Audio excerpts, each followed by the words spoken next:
I haven't been out on the town in too long. Thank you. I'm afraid my first love is always going to be the stage, though.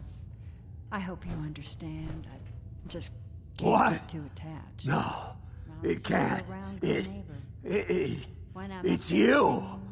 it From Sanctuary Hills, right? Wait, are you from Vault-Tec? I am Vault-Tec. 20 years of loyal service, and now look at me. I wasn't on the list. But you, look at you.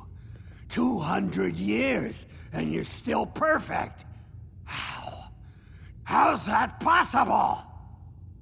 Well, you kill enough people. Sooner or later, something's bound to make you immortal. Oh, that's rich. Real funny.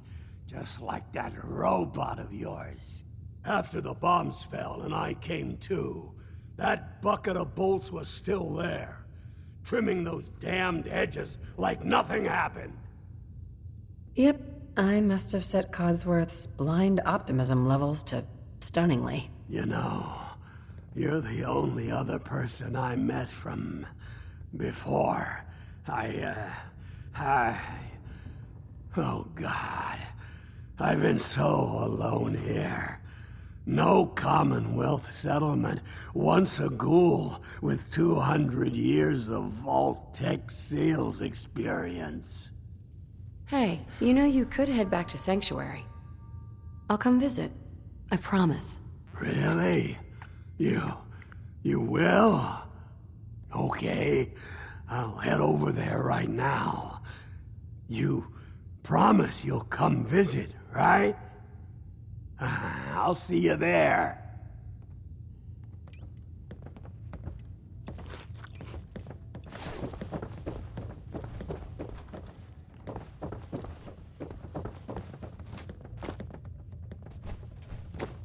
Fred, are you going to hang out in the lobby all day again, or are you actually going to go down and do some work? Being available to the customers is work.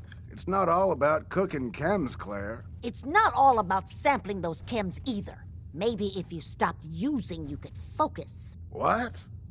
Where's the fun in cooking it if you ain't using it? My mistake. Oh man, someone new! Before you even start, let's skip to the point. We have rooms, one room specifically. Payment due up front.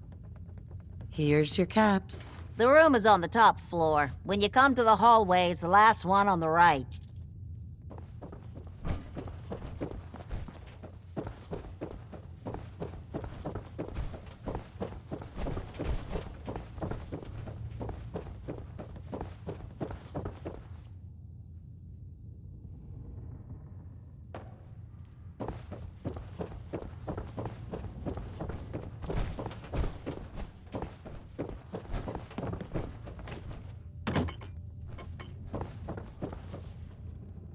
Hell yeah.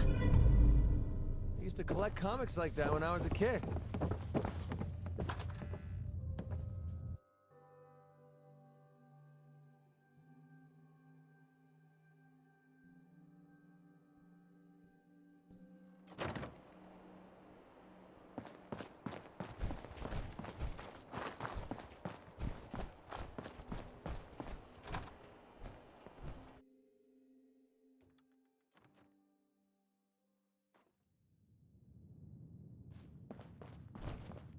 Well, Mr. Valentine. I thought you had forgotten. Got the memory pod loaded up? Oh, May have you're walked not out Irma. with the Dan Irma, but I'd never walk out on you. Goodneighbor's crazy. Thefts, murders, worse. Sometimes you just gotta escape a little to make it through the day. I hear you. It's a mess out there. It's rough in the best of days. But now, you ever listen to the Silver Shroud? Huh, that's what we need. No matter how bleak things got, he saved the day. My family and I used to listen to every new episode. You mean when they first aired? How? The last broadcast was hundreds of years ago. So, I'm a time traveler. I just got back from visiting George Washington. Now you're just playing with me. Though that would be pretty neat. You know what would be even neater? What if the Silver Shroud was real? with his black trench coat and gleaming silver submachine gun. I got a plan to bring him to life, so he can fight bad guys and give the rest of us a symbol of something better. Sure, Kent. You have a plan, all right. I know how it sounds. I've built my own custom machine gun, even better than the one in the show. But to make this work, I still need the most important piece. The genuine Silver Shroud costume herself. And they actually got one here in Boston. They made it for the TV show. Will you help? As it happens, I already have your costume. There she is, pretty as the posters. The Silver Shroud costume herself. And memorabilia, too? You're something else. Together with my gun, everything's all set. Here you go. After all these years, the Silver Shroud is...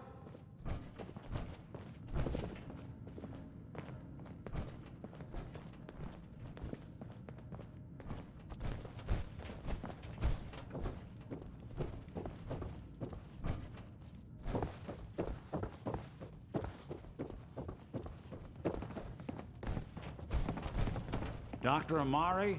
Yes? Wait, I know you. You're on the railroad. What's this all about? Doctor, it's time for you to reverse death itself. What? I wouldn't have put it quite that way, but it's true. We need a dead man's memories. Guy named Kellogg. Are you two mad? Putting aside the fact that you're asking me to defile a corpse, you don't realize that the memory simulators require intact, living brains to function.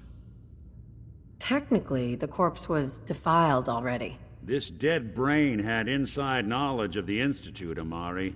The biggest scientific secret of the Commonwealth.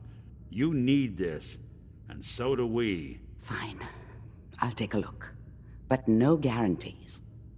Do you have it with you? Here's what I could find. What's this? This isn't a brain. This is... Wait. That's the hippocampus. And this thing attached to it? A neural interface? Those circuits look awfully familiar. I'm not surprised. From what I've seen, all Institute technology has a similar architecture. Skip to the good part, Doc. We plugged the brain implant into Mr. Valentine, assuming he's willing to take on the risks. Hell, why not? Plenty of room in my head anyway. Hey, I appreciate this, Nick. You can thank me when we've found your son. All right, let's do this. Whenever you're ready, Mr. Valentine. Just sit down. If I start cackling like an old grizzled mercenary, pull me out, okay? Let's see here. I need you to keep talking to me, Mr. Valentine. Any slight change in your cognitive functions could be dire. Are you feeling any different? There's a lot of flashes. Static. Excellent. I can't make sense of any of it, Doc. That's what I was afraid of. The mnemonic impressions are encoded. It appears the Institute has one last failsafe. There's a lock on the memories in the implant. Is Nick gonna be okay? Yes, the connections appear to be stable. Hopefully, it'll be as simple as unplugging the implant once we're done. But that doesn't get around the current problem. The memory encryption is too strong for a single mind. But what if we use two? We load both you and Mr. Valentine into the memory loungers. Run your cognitive functions in parallel. He'll act as a host, while your consciousness drives through whatever memories we can find. Any idea of what I'm gonna see in there? I have no clue. But considering we only have a single piece of the medial temporal lobe and not the whole brain, I doubt it'll be cohesive. All right, let's get started. Just sit down over there and keep your fingers crossed. See you on the other side.